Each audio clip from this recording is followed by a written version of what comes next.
स्वागत है आपका एक बार फिर से। और हम लोग पढ़ रहे हैं पीजीटी फिजिक्स और टीजीटी साइंस प्रिपरेशन में 500 क्वेश्चंस की श्रृंखला उसकी सीरीज़ देख रहे हैं। और आज फिजिक्स में पार्ट 4 में क्वेश्चन नंबर 99 टू 123 में ऐसे देखते हैं कौन से नए क्वेश्चंस हैं जो हमने आज तक नहीं पढ़े।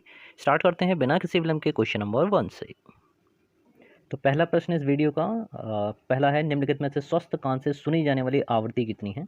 तो एक जो स्वस्थ कान हेल्दी ईयर है उससे जो सुनी जाने वाली आवृत्ति है उसमें ऑप्शन दे रखे हैं 5000 हर्ट्स, 2500 हर्ट्स, 2 हर्ट्स या 103 हर्ट्स। ठीक है ना। तो इसमें जो सुनी जाने वाली आवृत्ति है वो 20 हर्ट्स से लेके 20,000 हर्ट्स तक होती है।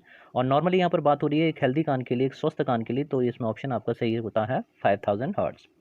बात अभी कर रहे थे 20 से 20,000 हर्ट्स तक के बारे में। तो इसमें अगर देखा जाए तो 20 से कम वाली जो होती हैं वो अपश्रव्य कहलाती हैं, अपश्रव्य तरंगें कहलाती हैं। और ये बीच की जो 20 से 20,000 हर्ट्ज तक की जो रेंज है ये आपकी श्रव्य तरंगों में आती हैं। और 20,000 से ऊपर की जो है वो पराश्रव्य तरंगें होती हैं।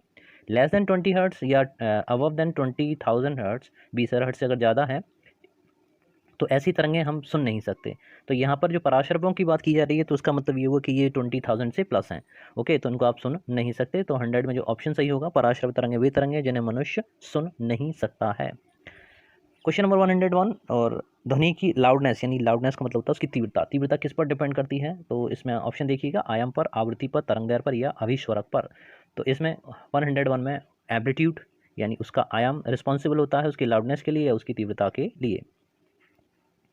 क्वेश्चन नंबर 102, ध्वनि की मधुरता यानी उसकी जो स्वीटनेस है, जो उसका अच्छा लगना है, कानों को जो सुखद लगना है, ठीक है, तो उसके लिए कौन सा फैक्टर रिस्पॉन्सिबल होता है? विवर्तन, आवर्तता, आयाम या उसकी आवृत्ति। ठीक है ना। तो इसमें जो सबसे इंपॉर्टेंट फैक्टर है जो उसकी स्वीटनेस या मधुरता के लिए काम करता है वो उसकी फ्रीक्वेंसी। फ्रीक्वेंसी डिपेंड करती है उसकी मधुरता के लिए। साथियों, ये वीडियो बहुत ही मेहनत से बनाए जा रहे हैं, ठीक है, तो कोशिश कीजिए सभी लोगों में इसको प्रचार प्रसार करने के लिए, इससे सभी लोग इसका फ़ायदा उठा पाएँ और हम लोगों की जो मेहनत है वो सफल हो सके। तो ये आपसे रिक्वेस्ट। 103 पर आते हैं, यदि ध्वनि स्रोत की दूरी किसी बिंदु से दोगुनी कर दी जाए तब उस बिंदु पर ध्वनि की तीव्रता, इंटेंसिटी ऑफ साउंड, ठीक है, ये कितना हो जाएगा? ये उस पर ऊपर क्या इफेक्ट पड़ेगा अगर डिस्टेंस उससे बढ़ा दी जाती है तो ध्यान कीजिएगा, यहाँ पर तीव्रता का मतलब है, तो तीव्रता पर इफेक्ट नहीं पड़ता है। ओके ना। तो ऊपर में से कोई नहीं होगा ना, उसकी स्पीड, उसकी इंटेंसिटी पर कोई इफेक्ट नहीं पड़ेगा। क्वेश्चन नंबर 104, ध्वनि उत्पन्न करती हुई वस्तु, ऑप्शन दे रखे हैं आपके विराम अवस्था में, कंपन अवस्था में, गतिज अवस्था में या किसी भी अवस्था में। तो इसमें तो ध्यान रखिए, अगर कोई भी वस्तु कंपन कर रही है तो उससे माध्यम के कण जो होते हैं वो आपके वाइब्रेट होते हैं और वही वाइब्रेशन हमारे कानों तक पहुंचती है। तो अगर कोई वस्तु ध्वनि उत्पन्न कर रही है तो ज़रूरी है कि वो वाइब्रेट हो या कंपन अवस्था में होनी चाहिए। तो इसमें सही ऑप्शन है आपका बा, कंपन अवस्था। 105 पर आते हैं, ताप बदलने पर ध्वनि की चाल अपरिवर्तित रहती है, घट जाती है, बढ़ जाती है, समान रहती है। इसमें मुझे थोड़ा सा डाउट है क्योंकि यहाँ केवल ताप बदलने पे लिख रहा है और ताप बदलने पर बढ़ा भी सकते हैं और उसे घटा भी सकते हैं। तो ये चीज़ आप ज़रा फोकस कर लीजिएगा कि अगर उसने कहा कि ताप बढ़ाया जाता है तो ध्वनि की चाल बढ़ जाएगी, और अगर ताप कम किया जाता है तो ध्वनि की चाल घट जाएगी। ये भी हम आपको क्लियर कर दें कि 1 डिग्री सेल्सियस अगर टेम्परेचर बढ़ाते हैं तो ध्वनि की चाल 0.61 मीटर पर सेकेंड आपकी इंक्रीज करती है, यानी बढ़ जाती है। अगर ध्वनि का ताप, वायु का ताप अगर बदलता है तो ध्वनि की चाल इतने 0.61 मीटर पर सेकंड बढ़ जाएगी। 0 डिग्री सेल्सियस पर जो ध्वनि की चाल कैलकुलेट की गई वो 332 मीटर पर सेकंड के आसपास है। ओके, तो ये था इसके बारे में जानकारी। कोशिश मेरी यही रहती है कि किसी भी क्वेश्चन से रिलेटेड अगर कोई भी फैक्ट या कोई भी तथ्य मेरे पास मेरी मेमोरी में है तो मैं वो आपके साथ शेयर करूँ। काफ़ी सारी चीज़ें उन चीज़ों को डिस्कस करने से मिल जाती हैं। और ये भी ध्यान रखिए कि एकदम सब नहीं होता है, तो जो जो वीडियो हम पोस्ट कर रहे हैं, जिस तरह से पोस्टिंग चल रही है, ठीक है, उस तरीके से आप उसको डेली का रूटीन बना लीजिए, उसको एक बार जरूर दिन में सुन लिया करें। 106 पर आते हैं, 106, वायु के सापेक्ष ध्वनि की चाल पानी में होती है। तो यहाँ पर स्पीड के लिए तीनों ही मीडियम्स में मैं आपको बता दूं कि सबसे जो कम है वो गैसों में चाल होती है, उसके बाद में द्रव में होती है, लिक्विड्स में, और सबसे ज़्यादा होती है ठोसों में। ठीक है ना। तो सबसे ज़्यादा ठोसों में ध्वनि की चाल होती है, उसके बाद द्रवों में आती है, और सबसे कम होती है गैसों में। तो यहाँ सापेक्ष पूछ रहा है, वायु के सापेक्ष ध्वनि की चाल पानी में, तो क्या करेंगे आप? अधिक होती है। ठीक है, तो उसमें सही ऑप्शन होगा आपका बा, अधिक होती है। 107 पे आइए, चंद्रमा पर हमें आवाज़, कुछ ऑप्शन दे रखे हैं, स्पष्ट सुनाई देगी, नहीं सुनाई देगी, तेज सुनाई देगी या धीमी सुनाई देगी। ठीक है, चंद्रमा पर कई सारे मिशन भी चल रहे हैं, तो उस समय वहाँ पर कोई भी वायुमंडल नहीं है। तो जब वायुमंडल नहीं है तो आसपास किसी भी मीडियम का होना संभव नहीं है। तो और जब मीडियम ही नहीं तो वाइब्रेशन नहीं होगा, वाइब्रेशन नहीं होगा तो किसी भी प्रकार का साउंड आपको सुनाई नहीं देगा, कोई भी आवाज़ सुनाई नहीं देगी। 108 पर आते हैं, वह ध्वनि तरंग जिसकी आवृत्ति 20,000 कंपन से अधिक हो। तो जब ये आपको बताया था, ठीक है ना, तो 20,000 से ज़्यादा वाली क्या कहलाती है, आपकी पराश्रव्य कहलाती हैं। और अगर 20 हर्ट्ज से कम है तो वो आपकी अपश्रव्य तरंगों में आएगी। यहाँ पर ये पूछ रहे हैं 20,000 कंपन प्रति हर्ट्ज के लिए, तो उसमें आप सही ऑप्शन करेंगे पराश्रव्य तरंगों के लिए। नेक्स्ट क्वेश्चन पे आते हैं। 109, ध्वनि तरंगों की श्रव्यता ऑडियबिलिटी होती है 0 से 15 कंपन प्रति, 20 कंपन प्रति सेकंड, 2000 कंपन प्रति सेकंड, 200 से 20,000, या द ऑप्शन में 2000 कंपन से 2 लाख कंपन प्रति सेकंड। तो उसमें ऑप्शन बा में थोड़ा सा करेक्शन कीजिएगा, यहाँ पर एक जीरो और बढ़ाइए तो 20,000, ठीक है, 20,000 कंपन प्रति सेकंड। तो ये आपकी फ्रिक्वेंसी होती है ऑडियबिलिटी, जो ध्वनि तरंगों की श्रव्यता को इंडिकेट करती है। क्वेश्चन नंबर 110 पे देखिए, समान ताप पर हाइड्रोजन, ऑक्सीजन और नाइट्रोजन में ध्वनि की चालन किसमें सर्वाधिक होगी। तो इसमें थोड़ा हमको इसके बेसिक में जाना पड़ेगा। मैंने इसका नोट्स प्लेलिस्ट में इससे रिलेटेड काफ़ी सारे वीडियो अपलोड हैं, तो उसमें उसको बताया भी है, उसमें पूरा वेव्स को लेके दिखाया है। तो उसमें जो फार्मूला चलता है आपका 3RT/m के अकॉर्डिंग चलता है। तो यहाँ पर टेम्परेचर को सेम रखा गया, समान ताप के लिए कह रहा है, इसलिए टेम्परेचर आपका आर की तरह कांस्टेंट है, यानी सिर्फ वेरी करेगा V और M के साथ में। और वो भी कैसे है कि V प्रोपोर्शनल 1/√m है, ठीक है, यानी इसके व्यत्कनुपाती है, इन्वर्सली प्रोपोर्शनल है। इसका मतलब ये हो कि M जिसके लिए जितना कम होगा, मतलब M का मतलब उसका मॉलिक्यूलर वेट या अणुभार जिसका जितना कम होगा उसकी चाल उतनी ही अधिक होगी। तो अब आप चेक कर लीजिए, हाइड्रोजन, ऑक्सीजन और नाइट्रोजन में किसका एटॉमिक वेट यानी सबका सब कम अणुभार किसका होता है, तो वो होता है हाइड्रोजन का। तो हाइड्रोजन का सबसे कम होगा जितना भी होता है, ठीक है ना। यहाँ पर तो हमें सबसे कम से मतलब है, तो यहाँ पर उसकी चाल उतनी ही अधिक होगी। तो ध्वनि की चाल सबसे अधिक किस में होगी, किस गैस में होगी, तो वो होगी आपकी हाइड्रोजन में। नेक्स्ट क्वेश्चन पे आते हैं। क्वेश्चन नंबर 111, निम्नलिखित में से कौन ध्वनि के वेग पर प्रभाव नहीं डालता है। तो इसमें ऑप्शन देखेंगे, ताप का भी देखा ही था आपने, सीधा सीधा इफेक्ट पड़ता है, टेम्परेचर के ऊपर डिपेंड करता है, माध्यम के ऊपर डिपेंड करता है, ठोस है, द्रव है, गैस है, आर्द्रता के ऊपर डिपेंड करता है, पानी वायु में मॉइस्चर कितना है, ठीक है, और सावस्था है दाब। दाब का कोई प्रेशर, दाब का कोई इफेक्ट नहीं पड़ता, ध्वनि के वेग पर कोई प्रभाव नहीं पड़ता है।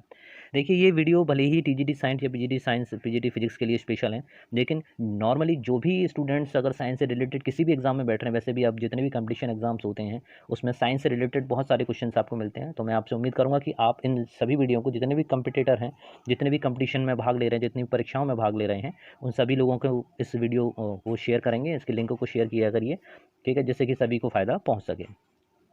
112 पे आते हैं, आर्द्रता बढ़ने पे ध्वनि की चाल। तो आर्द्रता मॉइस्चर बढ़ा रहे हैं, ठीक है, बढ़ने पर ध्वनि की चाल क्या होती है आपकी बढ़ती। देखा होगा बारिश के ऋतु में, बरसात के मौसम में जो ध्वनि है वो आपको दूर तक की ध्वनि सुनाई देती है, ठीक है ना। तो उसका कारण यही है कि आर्द्रता बढ़ जाती है, और आर्द्रता बढ़ने से ध्वनि की चाल भी आपकी बढ़ जाती है। 130 पे आते हैं, ताप वृद्धि के साथ ध्वनि का वेग। तो इसमें बढ़ता है, घटता है, अपरिवर्तित है, शायद फिर से दोबारा से वही रिपीट कर दिया। तो इसमें भी ताप वृद्धि लिखा नहीं, इसमें ताप वृद्धि लिखा हुआ है। तो ये क्लियर कर दिया उसने कि ताप वृद्धि है, तो उसमें ध्वनि का वेग, अब आपको कोई डाउट नहीं होगा, इसमें आप क्या लगाएंगे, बढ़ता है, ठीक है ना। बाकी और ऑप्शन को हमें टच करने की नीड नहीं है। अगले प्रश्न पर आते हैं। तरंग की तीव्रता होती है आयाम के वर्ग के समानुपाती। अच्छा, आगे इसके और ऑप्शन देखने से पहले इसका सीधा फॉर्मूला मैं आपको पहले डिस्कस कर लेता हूँ। ये तो इसका फॉर्मूला था I = 2π² A² रो रो नहीं होता, रो इंटू V होता है, ठीक है। इसको जरा समझ लीजिए, ये ध्वनि तरंग की तीव्रता की इंटेंसिटी का फॉर्मूला है। तो I से उसको रिप्रेजेंट किया है, A उसका एम्पलीट्यूड है, आवृत्ति है, N रो माध्यम का घनत्व, V उसकी चाल है।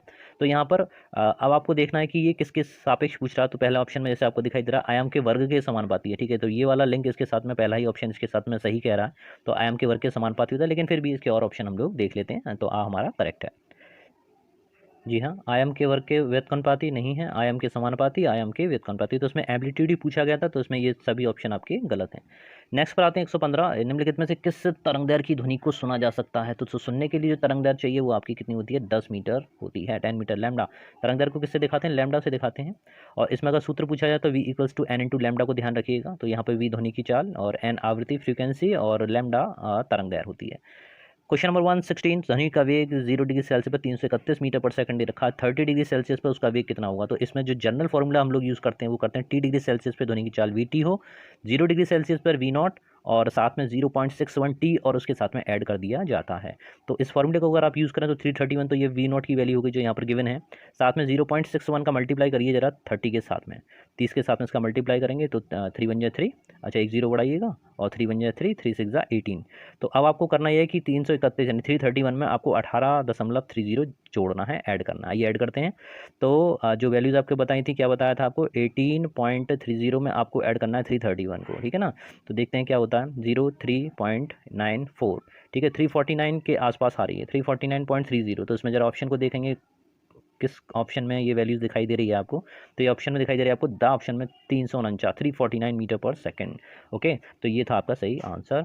नेक्स्ट क्वेश्चन पर आते हैं, प्रत्येक डिग्री से 1 डिग्री सेल्सियस ताप वृद्धि से ध्वनि के वेग में वृद्धि कितनी होती है। तो इस वृद्धि के लिए अभी आपको कई बार बता चुका हूँ, तो 0.61 मीटर पर सेकेंड की वृद्धि होगी। ओके, तो यहाँ पर 0.61 मीटर कहीं पर है, नहीं है, नहीं है, नहीं है, ये 60 कह रहा है, ये 63 सेंटीमीटर, ये सेंटीमीटर अगर 61 कहता तो ज़्यादा उपयुक्त रहता। इसमें अगर मिस्टेक कर लीजिए, इसमें दिक्कत हो सकती है, 0.61 होगा ये, ठीक है ना। इसको सही कीजिएगा, 0.61 पे ही आपको सही लगाना है। अगर 0.61 मीटर पर ना लिखा हुआ तो सीधा सीधा 61 सेंटीमीटर अगर लिखा हुआ हो तब भी आप उस पर सही का निशान लगाएंगे, ध्यान कर लीजिएगा, हो जाती है मिस्टेक। 18 पर 118 पर आते हैं, गर्मियों में ध्वनि की चाल जाड़ों की अपेक्षा। तो वही क्वेश्चन घुमा के पूछ लिया, तो ऑब्वियसली है कि जाड़ों में जो टेम्परेचर होता है वो गर्मियों की अपेक्षा कम होता है। तो गर्मियों में वायु का टेम्परेचर ज़्यादा होता है, इसलिए ध्वनि की चाल भी उसमें कैसी होगी, जाड़ों की चाल की अपेक्षा अधिक होगी, ठीक है ना। अगले पर आते हैं, समानता पर हाइड्रोजन में ध्वनि की चाल ऑक्सीजन की चाल। तो अब यहाँ पर आपको कंपैरिजन करना है भाई, यहाँ पर आपको हम क्या करनी है, तुलना करनी पड़ेगी। तुलना करने के लिए फॉर्मूला हमारा वही चलेगा, V = √3RT/m। अब जरा ध्यान दीजिएगा, मैं पूरा फॉर्मूला नहीं लिखूंगा, तो VH लिखा मैंने हाइड्रोजन के लिए, और नीचे इससे हम डिवाइड करेंगे ऑक्सीजन के लिए, और ये केवल रेसिप्रोकल होगा। तो जब VO नीचे है तो इसका MO यानी ऑक्सीजन का ऊपर जाएगा और MH इसका नीचे आएगा, ठीक है, इसके व्युत्पन्नपाती होगा। अब जरा इसकी वैल्यूज प्लेस कर दीजिए, तो मॉस अणुभार जो ऑक्सीजन का है वो आप लगाएंगे 32, और नीचे हाइड्रोजन का लगाएंगे 2 से डिवाइड कीजिए, 16 टाइप जाएगा। √16 का मतलब हो गया 4 भाई, √16 से जब आप बाहर निकालेंगे तो कितना बचेगा, 4/1 यानी 4/1। इसका मतलब ये हुआ कि जो ध्वनि की चाल है किस पे पूछ रहा है, ऑक्सीजन में पूछ रहा है, तो ये कितने टाइम्स हो जाएगी आपकी, 4 टाइम्स हो रही है, 4 गुना हो जाएगी। सा का सही ऑप्शन सही करेंगे, 19 का सही आंसर आपका 4 गुनी हो जाएगी।